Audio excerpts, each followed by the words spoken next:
The first snowfall arrived the same moment my phone buzzed with a message that made my stomach drop. Don't open your gifts tonight. I stood in my living room, coat still on, breath fogging the air because the heater hadn't kicked in yet, staring at the Christmas tree glowing softly in the corner. Beneath it sat 6 neatly wrapped boxes, each tagged in familiar handwriting. My husband, Daniel, had always been meticulous about details, perfect folds, even tape, bows centered like they'd been measured with a ruler. The text came from an unknown number. I typed back, "Who is this?" But the message showed, "Not delivered." I checked the signal. Full bars. No missed calls.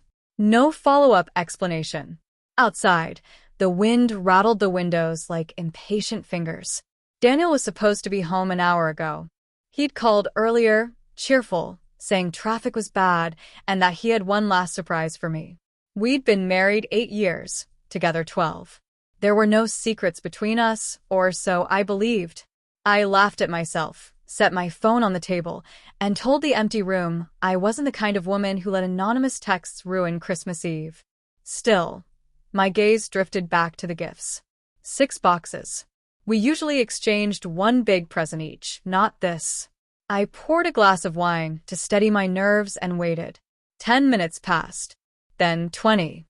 The snow thickened, swallowing the streetlights until the world outside felt distant, muffled. My phone buzzed again. "Please," the message read. "If you trust him at all, wait until he's home." My heart thudded. I tried calling Daniel. Straight to voicemail. I wish I could say I listened. I wish I could say I wrapped myself in patience and common sense. But curiosity has sharp teeth, and fear sharpens them further. I knelt by the tree and picked up the smallest box. Inside was a USB drive. No note. No card. Just the drive, black and unremarkable. My fingers trembled as I stood and walked to the laptop on the desk. I told myself it was probably a slideshow or a video message, something sweet and dramatic, the way Daniel liked to surprise me.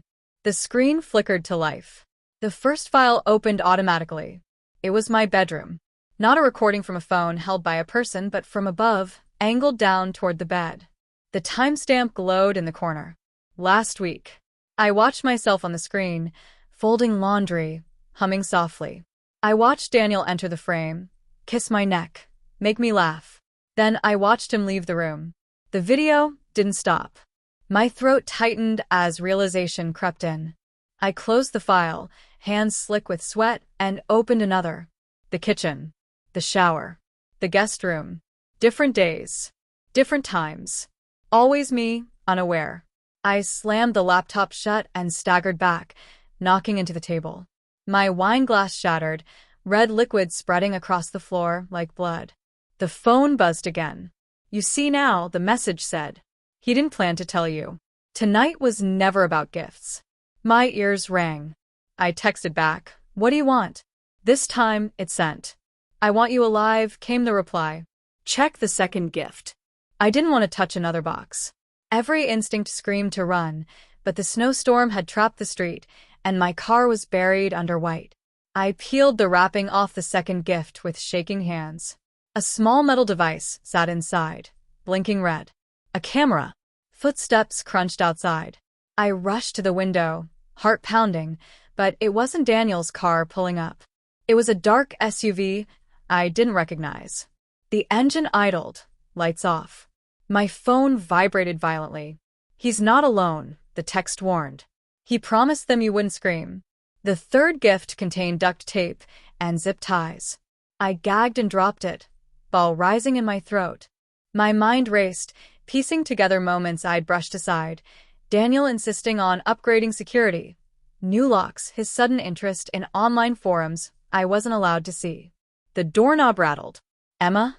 Daniel's voice floated through the door, warm and familiar. "I'm home." "Why is it locked?" I backed away, every muscle frozen. My phone buzzed once more. "The last gift," the message said. "Open it now." Hands numb, I tore into the final box. Inside was my phone, an identical model to the one in my hand, powered on, recording live video of the front door. A hidden camera feed. I saw Daniel clearly now, standing with two men behind him. One held a crowbar.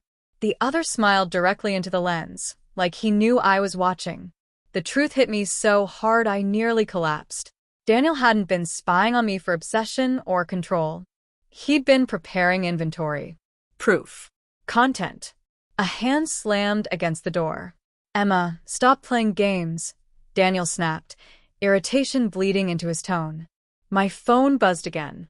"There's a spare key taped under the mailbox," the stranger texted. "But only you know that."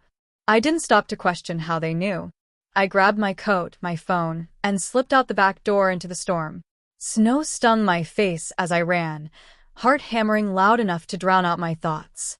I reached the mailbox, fingers numb, and found the key exactly where the message promised. The SUV engine roared to life behind me.